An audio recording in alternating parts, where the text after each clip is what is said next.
रामायण के खलनायक रावण भगवान राम के समय में श्रीलंका के शासक थे।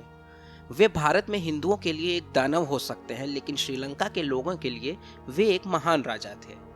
अब श्रीलंका की सरकार ने एक विज्ञापन जारी कर लोगों से रावण के बारे में कोई भी दस्तावेज शेयर करने को कहा है। ये विज्ञापन श्रीलंका की पर्यटन और उड्डयन मंत्रालय ने अलग अलग अखबारों में जारी किया है।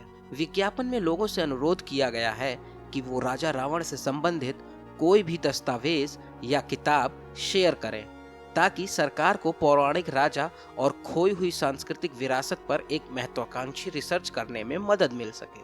श्रीलंकाई सरकार का मानना है कि रावण दुनिया के पहले विमान चालक थे और उन्होंने 5000 साल पहले दुनिया की पहली उड़ान भरी थी। देश के नागरिक उड्डयन प्राधिकरण ने प्राचीन काल में उड़ान भरने के लिए उसके द्वारा इस्तेमाल किए गए तरीकों को समझने के लिए एक पहल शुरू की है। कोलंबो से टेलीफोन पर न्यूज़ 18 से बात करते हुए सिविल एविएशन अथॉरिटी के पूर्व उपाध्यक्ष शशि दांतनुंज ने कहा कि उनके पास ये साबित करने के लिए ढेर सारे तथ्य मौजूद हैं कि रावण विमान का इस्तेमाल करने वाले दुनिया के पहले व्यक्ति थे। उन्होंने आगे कहा कि राजा रावण एक प्रतिभाशाली व्यक्ति थे। वे उड़ान भरने वाले पहले व्यक्ति थे। ये पौराणिक कथा नहीं है, ये एक तथ्य है।